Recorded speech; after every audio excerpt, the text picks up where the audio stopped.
Ma femme m'a dit qu'on devrait conduire séparément pour l'anniversaire de mariage de ses parents. À mi-chemin, mon fils de 10 ans m'a regardé et a dit « Papa, maman ne sait pas que j'ai trouvé ça. Reste avec moi pendant que je te raconte mon histoire. Et n'oublie pas de soutenir notre chaîne en vous abonnant, en aimant et en partageant avec ceux qui comptent le plus pour vous. » Tout a commencé comme un samedi après-midi ordinaire. Nous étions tous habillés et presque prêts à partir quand ma femme a soudainement dit « Emmène notre fils avec toi. Je vous rejoindrai là-bas. Je resterai peut-être plus tard pour aider maman à ranger. » Elle parlait avec tant de désinvolture, mais quelque chose clochait. Je ne pouvais pas l'expliquer, juste une intuition. Je lui ai demandé si tout allait bien, et elle a souri trop vite en disant « Bien sûr. » Je n'ai pas insisté. J'ai attaché notre fils à l'arrière de la voiture et j'ai pris la route. Environ 15 minutes plus tard, il s'est penché en avant et a murmuré « Papa, maman ne sait pas que j'ai trouvé ça. » J'ai regardé dans le rétroviseur. Il tenait un morceau de papier plié. Il semblait vieux, froissé, comme s'il avait été chiffonné et caché pendant un moment. « Où as-tu trouvé ça ?» ai-je demandé. « Dans la voiture de maman. » Il était coincé sous le siège, a-t-il répondu. Je cherchais mes écouteurs. J'ai pris le papier au feu rouge suivant. Il semblait étrangement lourd dans mes mains. Pas à cause de son poids, mais à cause de ce qu'il pourrait signifier. À la station-service suivante, je me suis arrêtée. J'ai dit à mon fils de rester dans la voiture et j'ai pris le papier pour le lire en privé. Ce n'était pas une lettre ni une liste de courses. Cela ressemblait à une conversation imprimée, probablement tirée d'un courriel ou d'un fil de message. Pas de nom, juste des initiales. H. Il n'a toujours rien compris. Après la fête, tout sera fini.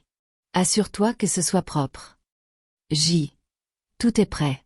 Tiens-toi au plan. Je continuais à lire, sentant le monde s'arrêter autour de moi. Il parlait de moi. Il y avait des références à des comptes, des horaires, et quelque chose à propos d'un levier en justice. Je ne comprenais pas tout, mais j'en comprenais assez. Quelque chose n'allait vraiment pas. Ma femme planifiait quelque chose, et pas seulement une infidélité, quelque chose de pire. Elle complotait contre moi, peut-être même essayait de me piéger.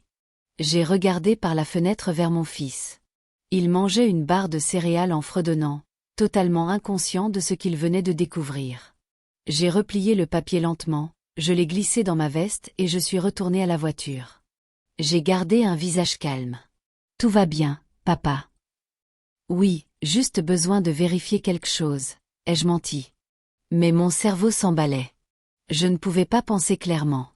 Je ne savais pas exactement dans quoi je m'engageais à cette fête, mais je savais une chose. Je n'y allais plus seulement en tant que mari. J'y allais en tant qu'homme qui avait besoin de réponses, et peut-être de vengeance. Nous sommes arrivés dans la longue allée menant à la maison de ses parents. La pelouse était remplie de ballons et de chaises pliantes. Son père se tenait à l'entrée, accueillant tout le monde, un verre à la main, riant trop fort. De l'extérieur, tout semblait parfait, comme une chaleureuse célébration familiale. Mais dans ma tête, plus rien n'allait. La note que j'avais trouvée, grâce à mon fils, était maintenant bien pliée dans ma poche. Je l'avais lue 3 fois de plus pendant le trajet, essayant de comprendre chaque ligne. Ma femme ne cachait pas seulement quelque chose. Elle planifiait quelque chose, et je n'avais aucune idée de jusqu'où cela allait. Nous sommes entrés, et elle était là, ma femme, dans une robe bleu pâle, souriant comme si elle n'avait pas été démasquée. Elle s'est approchée et m'a embrassé sur la joue comme si de rien n'était. « Contente que tu sois là », a-t-elle dit gentiment. La circulation était mauvaise. J'ai juste hoché la tête. Non, pas trop. Elle s'est tournée vers notre fils, lui a pris la main et l'a conduit vers la table des desserts. « Va dire bonjour à mamie. » Puis elle s'est tournée vers moi, trop décontractée, trop fluide, et a demandé « Ça va ?» « Oui », ai-je répondu, essayant de ne pas la fixer trop intensément. Juste fatiguée. Elle a souri et s'est éloignée. Ce sourire n'avait plus la même signification qu'avant. Maintenant, il ressemblait à un masque. Pendant qu'elle discutait, riant avec ses cousins, serrant sa tante dans ses bras, je me suis trouvé un coin tranquille près du porte-manteau. J'avais besoin de comprendre toute l'histoire, alors j'ai sorti la 2e page, celle que je n'avais pas fini de lire plus tôt.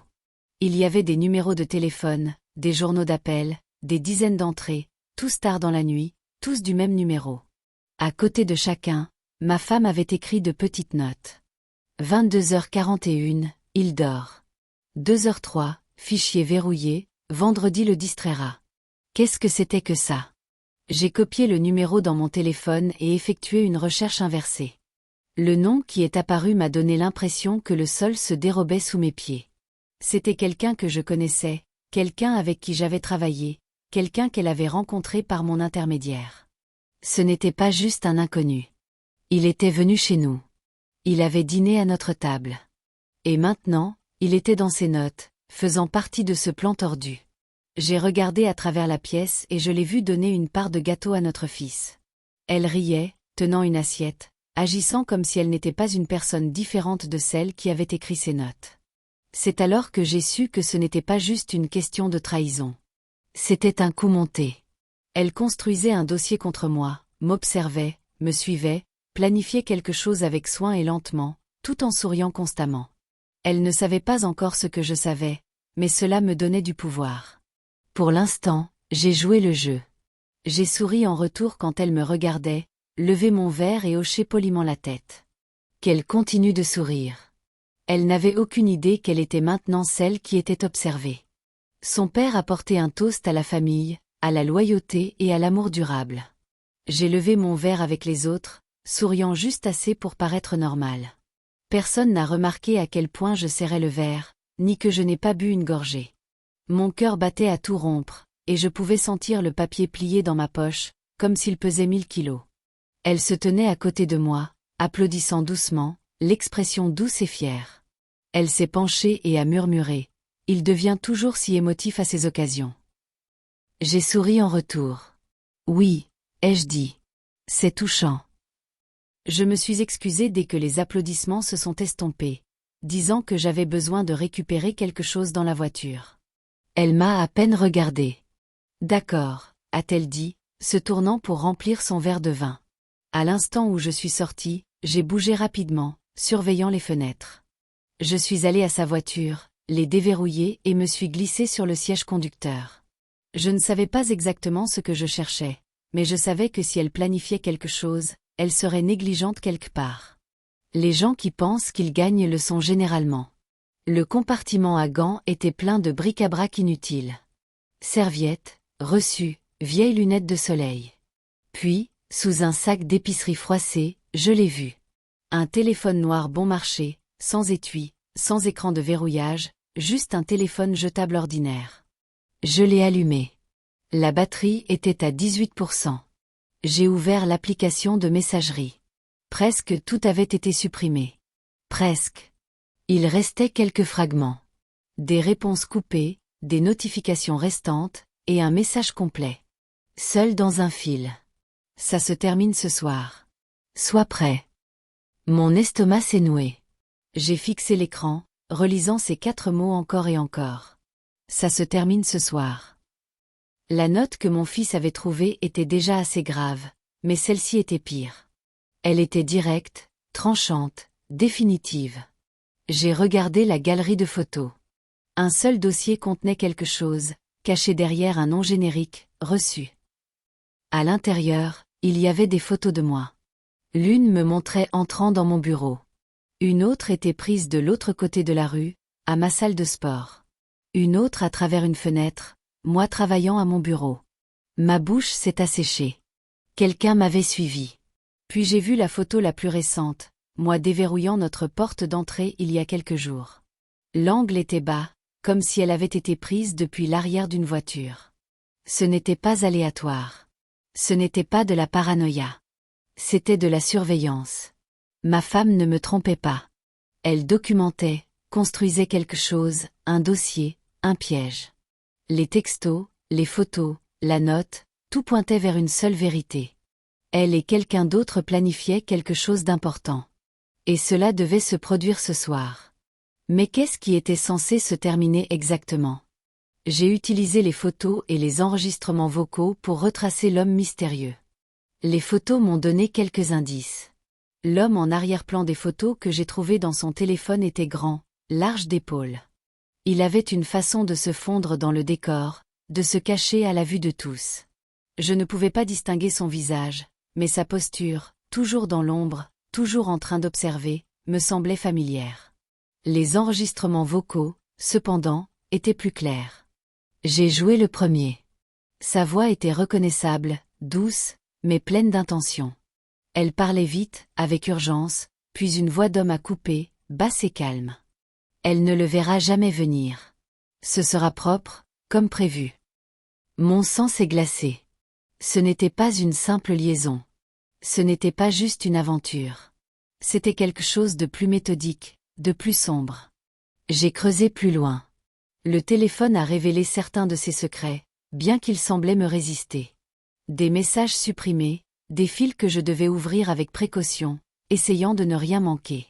Puis, dans un fil plus ancien, j'ai trouvé quelque chose. Un nom. Jason. Jason Reed. Je n'en croyais pas mes yeux. Mon vieil ami, celui en qui j'avais confiance, avec qui j'avais travaillé il y a des années. Il était venu à notre mariage. Il avait passé du temps avec nous, célébré les fêtes ensemble. Il était assez proche pour que je le considère comme de la famille. Mais là, il était dans son téléphone, dans leurs plans, dans leurs conversations. Il n'était pas juste un participant passif.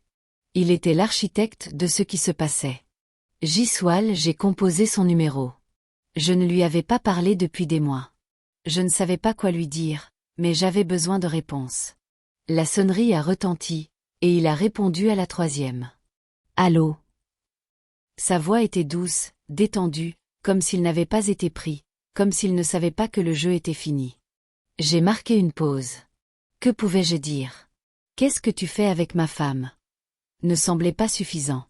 Au lieu de ça, j'ai demandé, qu'est-ce qui est censé se terminer ce soir? Il y a eu un long silence, comme s'il décidait comment répondre. Puis il a ri. T'es pas bête, je te l'accorde, a-t-il dit, son ton changeant. Mais tu ne l'arrêteras jamais. C'est trop tard. Mon estomac s'est retourné. Trop tard pourquoi? La conversation s'est terminée brusquement, et j'ai fixé le téléphone dans ma main. Il savait quelque chose que j'ignorais. Et ce qui devait se passer ce soir n'était pas seulement une question de trahison. C'était une question de survie. Jason ne couchait pas seulement avec ma femme. Il planifiait quelque chose de plus grand. Quelque chose qui me ferait disparaître de leur vie pour de bon. Et je n'avais aucune idée jusqu'où ils étaient prêts à aller. Je ne l'ai pas confronté. Pas encore. Je devais protéger mon fils d'abord. Quoi qu'ils aient prévu, ce n'était pas juste une question d'argent, d'infidélité ou d'un jeu tordu. La froide certitude dans la voix de Jason au téléphone m'a dit que c'était autre chose, quelque chose de définitif. Je ne pouvais pas risquer que mon fils soit pris au milieu. Après la fête, je suis restée calme. J'ai embrassé ma femme sur la joue, remercié ses parents, aidé à rapporter quelques plats à l'intérieur. J'ai agi normalement, comme si je n'avais rien vu, comme si je ne savais rien. Puis, sur le chemin du retour, j'ai dit à mon fils qu'il y avait un changement de plan surprise. On va rendre visite à tante Kelly un moment, ai-je dit. Ce soir? A-t-il demandé, confus. Juste un peu. J'ai souri. Elle a hâte de te voir. Il a hoché la tête, et nous avons roulé en silence. Je l'ai déposé chez ma sœur vers 21h15. Je n'ai pas trop parlé, juste que j'avais quelque chose à régler. Kelly m'a jeté un regard étrange, mais n'a pas insisté. Je lui ai dit que je serais de retour avant minuit. J'ai menti. De là, j'ai fait demi-tour et me suis garée à quelques rues de chez nous. J'ai attendu. À 22h si précise, elle est partie. Elle n'a pas pris l'autoroute.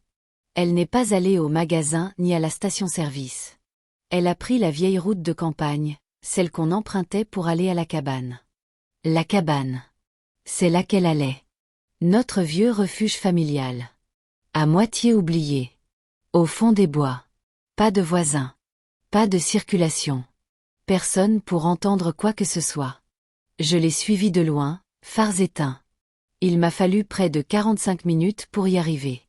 Je connaissais les virages par cœur. Les arbres s'épaississaient autour de la route de gravier. Le brouillard flottait bas dans l'air. Ça ressemblait exactement à la dernière fois qu'on y était, sauf plus sombre, plus froid. Elle s'est garée dans l'allée et a éteint ses phares. Je me suis garée à une centaine de mètres en arrière, derrière les arbres. Puis je l'ai vu, une deuxième voiture, celle de Jason. Il était déjà là, à l'attendre. Je l'ai regardé sortir de sa voiture et marcher vers la cabane. Elle n'a pas frappé. Elle avait une clé. Elle l'a utilisée. Une lumière s'est allumée à l'intérieur un instant plus tard. Des silhouettes passaient devant la fenêtre. La sienne et la sienne. Je me suis approchée, le cœur battant. Ma veste contenait le téléphone, la note, les impressions des photos. J'avais tout ce dont j'avais besoin, sauf un plan, car il ne s'agissait plus de comprendre ce qu'ils faisaient. Il s'agissait de les arrêter avant que ce qui devait se terminer ce soir ne se produise. Je suis restée cachée et j'ai tout enregistré à travers une fenêtre entr'ouverte. Le bois de la vieille cabane commençait à pourrir par endroits, surtout près du mur latéral. J'ai trouvé une fente étroite juste sous le rebord de la fenêtre, où je pouvais voir et entendre sans être vue. Mon téléphone était dans ma main, la caméra tournait, le micro captant chaque mot à travers la fine ouverture. Elle faisait les 100 pas près de la cheminée, les bras croisés sur la poitrine. Jason était appuyé contre la table, décontracté, comme s'il planifiait un dîner. Pas un meurtre. Il est suspicieux, a-t-elle murmuré. Je pense qu'il a trouvé le papier. Jason s'est légèrement redressé. Quel papier? Celui que j'ai imprimé de nos messages. La liste. Il était dans la boîte à gants une nuit, mais je pense que Liam l'a trouvé. Il le lui a probablement donné. Il me regarde différemment toute la journée. Jason n'a pas paniqué. Il a souri. Alors on agit vite. Les accidents, ça arrive tout le temps. Mon corps entier s'est raidi. Je tenais le téléphone fermement, le pressant plus fort contre la fente. Ce n'était pas juste une figure de style. C'était une intention. C'était un plan. Elle s'est assise sur le bord du canapé. Il va poser des questions. Il n'est pas stupide. Alors on reste en avance sur lui, a dit Jason. Tu as toujours accès à son ordinateur portable. Elle a hoché la tête. Oui, il le laisse déverrouiller quand il est à la maison. Jason s'est approché d'elle. Termine les faux messages. S'il y a une trace, on la fait pointer vers lui. Fait en sorte qu'on dirait qu'il déraille depuis des mois. Et après, a-t-elle demandé. Il lui a jeté un regard. Tu sais quoi? Elle est restée silencieuse un instant. Puis, avec un soupir, elle a dit, demain matin, je dirai que j'emmène Liam chez ma mère. Il sera seul à la maison. Jason a hoché la tête. Tu es sûre de vouloir faire ça? Elle n'a pas hésité. Je veux récupérer ma vie. J'ai failli laisser tomber mon téléphone. Elle voulait que je disparaisse. Effacée. Tout ce temps, alors que je pensais qu'on s'éloignait simplement, elle construisait quelque chose, créait un faux historique, manipulait des conversations, fabriquait une histoire pour me faire passer pour instable. Et maintenant, il préparait l'étape finale. Je me suis éloignée du mur lentement. Chaque muscle de mon corps était tendu. Mon téléphone avait tout. Leurs mots, leur ton, leur plan. Je pouvais aller à la police tout de suite, mais quelque chose m'a arrêté. Parce que maintenant, je n'étais plus seulement un mari trahi. J'étais un père. Et si je voulais m'assurer que mon fils était en sécurité, je ne pouvais pas simplement les arrêter. Il fallait que je les batte à leur propre jeu et m'assure qu'ils ne le voient pas venir. J'ai créé un faux courriel depuis l'ancien compte jetable de Jason. Ce n'était pas difficile. Il était négligent. J'avais récupéré l'adresse dans le téléphone qu'elle avait caché dans sa voiture, et l'utiliser était comme rendre justice. Je connaissais exactement sa façon de parler, de texter, d'écrire comme s'il était au-dessus de tout le monde. J'ai imité son ton, son style, jusqu'à sa manière de ne jamais utiliser de ponctuation à la fin d'une phrase. Le message était court et clair. Changement de plan. Retrouve-moi à la cabane demain. Apporte tout. Pas de retard. Je l'ai envoyé directement à son courriel personnel, un compte que je savais qu'elle vérifiait obsessivement, mais qu'elle ne partageait avec personne. J'ai attendu. Moins de 10 minutes plus tard, j'ai vu la notification. Elle l'avait ouvert. C'était à mon tour. Je suis retournée à la cabane le lendemain matin, des heures avant qu'il n'arrive. J'ai apporté 2 petites caméras. L'une cachée dans une tuile de plafond au-dessus de la cheminée. L'autre derrière une étagère, pointée directement sur le canapé. Les deux étaient activés par le mouvement et synchronisés avec mon téléphone. Je me suis assis seul dans cet espace froid, passant en revue l'enregistrement de la veille. Chaque mot glaçant, sa voix calme et claire. Le ton calculé de Jason. La façon dont il parlait de moi comme si j'étais déjà parti. Mais ce n'était pas la fin. Pas pour moi. Avant leur arrivée, je suis allé au bureau de mon avocat. Je lui ai remis le téléphone, le message imprimé que mon fils avait trouvé, et tous les enregistrements de la nuit. Il n'a pas dit grand-chose au début. Il m'a juste regardé. Vous comprenez? Lui ai-je dit calmement.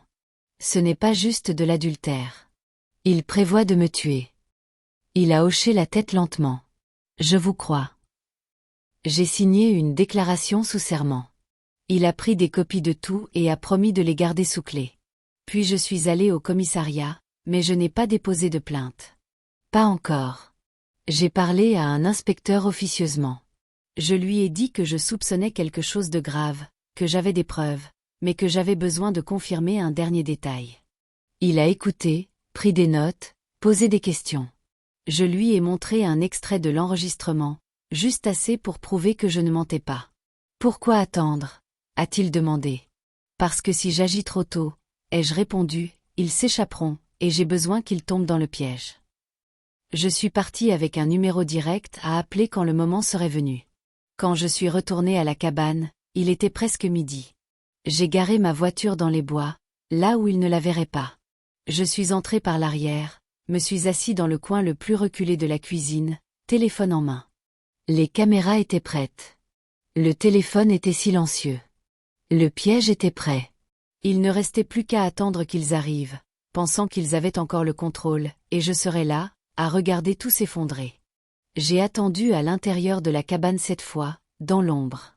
L'air était immobile, lourd de silence.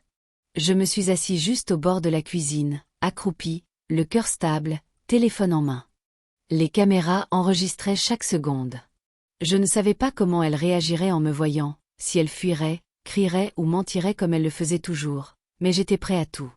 La poignée de la porte a tourné juste après midi. Des pas légers ont grincé sur le plancher en bois.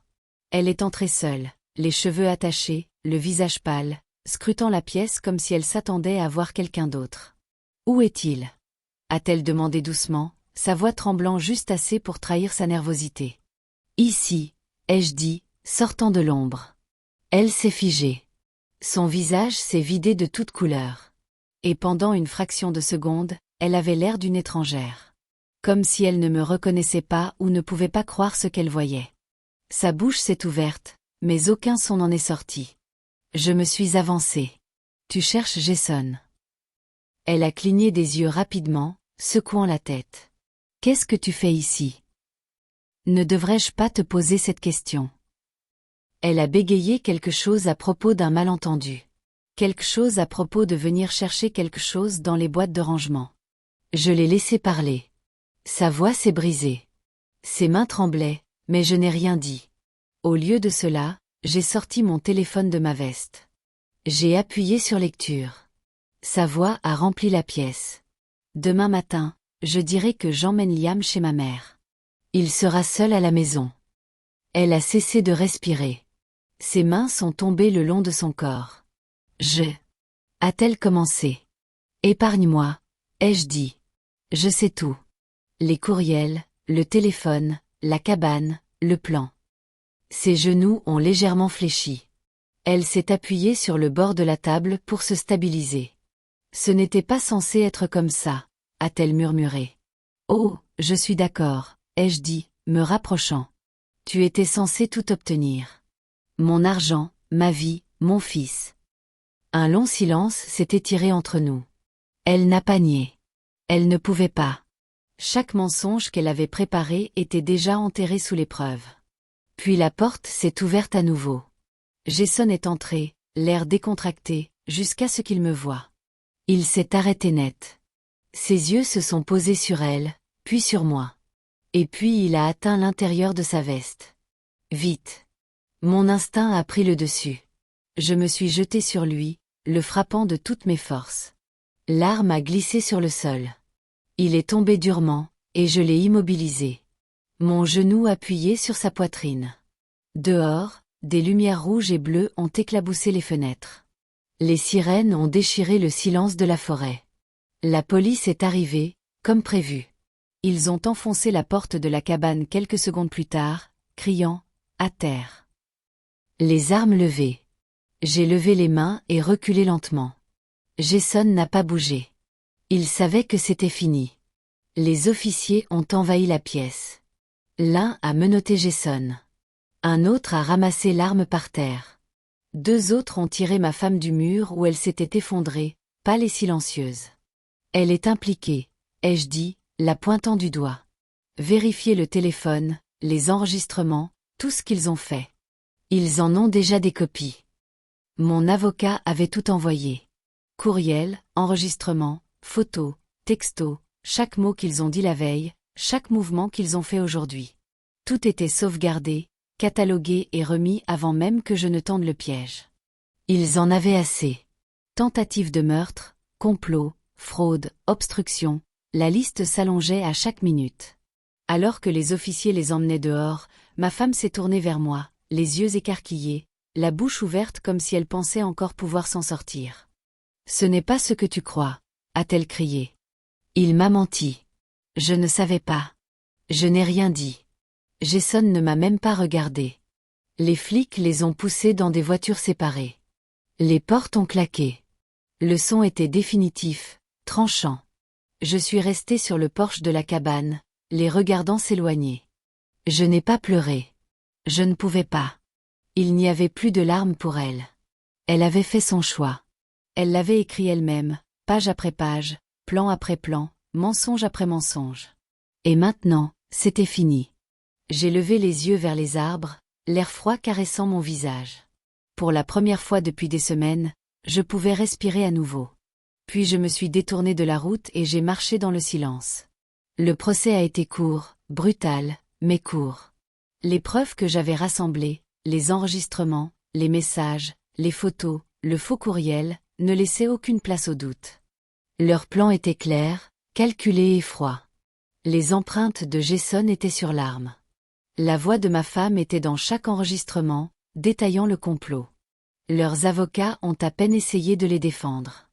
Il n'y avait rien à défendre. Elle a écopé de 7 ans. Jason, 10. J'ai assisté à chaque minute du procès, pas pour me venger, mais pour aller jusqu'au bout. Tout, du début à la fin. Ensuite, j'ai obtenu la garde complète de notre fils. Le juge n'a pas hésité. Un regard sur les preuves, et elle a signé les papiers sur le champ. Ma femme n'a même pas contesté. Elle ne m'a pas regardé. Elle n'a pas regardé notre fils. Le jour où je l'ai ramené à la maison, il n'a posé qu'une question. Maman va bien. Je l'ai fait asseoir et je lui ai dit la vérité, mais pas tout. C'était juste un enfant. Il n'avait pas besoin de savoir à quel point il avait failli me perdre. À quel point nous avions failli disparaître tous les deux. J'ai dit, parfois, les adultes font de très mauvais choix, mais ce n'est pas de ta faute, et tu es en sécurité maintenant. C'est ce qui compte. Il a hoché la tête en silence, comme s'il comprenait plus que je ne le pensais. La vie n'est pas redevenue normale du jour au lendemain. Les premières semaines ont été lourdes, silencieuses. Certaines nuits, il se réveillait en demandant si j'étais toujours là. Je l'étais toujours. Nous avons déménagé de cette maison. Trop de souvenirs. Trop d'ombre. Nous avons trouvé un petit endroit dans un quartier calme. Plus de secrets. Plus de chuchotements derrière les murs. J'ai continué à travailler. Il est retourné à l'école. Lentement, le rire est revenu chez nous. Et chaque fois qu'il souriait, chaque fois qu'il m'appelait depuis l'autre côté de la maison, chaque fois qu'il s'endormait sur la banquette arrière après l'entraînement de foot, je ressentais quelque chose que je n'avais pas ressenti depuis longtemps. La paix. Je ne pense pas qu'elle m'ait jamais aimé. Pas vraiment. Peut-être une fois. Ou peut-être que tout cela faisait partie de son plan. Mais ça n'a plus d'importance maintenant. Elle est partie, et nous sommes là. Et chaque fois que je regarde mon fils, je sais une chose avec une certitude absolue. Je nous ai sauvés juste à temps. Ai-je bien fait de les exposer comme je l'ai fait? Ou aurais-je dû gérer ça différemment? J'aimerais vraiment savoir ce que vous en pensez. Laissez vos pensées dans les commentaires. Et si vous aimez les histoires comme la mienne, n'oubliez pas de vous abonner et d'activer les notifications. Mon avis, votre histoire est incroyablement intense et dramatique, et la façon dont vous avez géré la situation montre une grande force et une réflexion stratégique face à une trahison inimaginable. Exposer leur complot de cette manière, en recueillant des preuves solides et en tendant un piège pour les prendre sur le fait, semble avoir été une décision calculée pour protéger non seulement votre vie, mais aussi celle de votre fils. Agir discrètement et méthodiquement vous a permis de garder le contrôle de la situation, même dans un moment de chaos émotionnel. Une approche différente, comme une confrontation directe sans preuve, aurait pu leur donner l'opportunité de nier ou de s'échapper. Cela dit, une autre approche aurait pu être de contacter immédiatement la police avec les premières preuves, mais cela risquait de ne pas être suffisant pour garantir une condamnation, surtout si leur plan n'était pas encore pleinement mis en œuvre. Votre décision de rassembler des preuves accablantes et de les confronter dans un cadre contrôlé a maximisé l'impact de votre démarche tout en minimisant les risques pour vous et votre fils. La seule considération éthique pourrait être l'impact émotionnel sur votre fils, mais vous semblez avoir géré cela avec soin, en lui offrant des explications adaptées à son âge et en le protégeant des détails les plus durs. Votre priorité était sa sécurité et son bien-être, ce qui semble avoir guidé toutes vos actions. Je suis curieux de savoir ce que vous pensez de votre propre décision avec le recul. Avez-vous des regrets ou des réflexions sur ce que vous auriez pu faire différemment?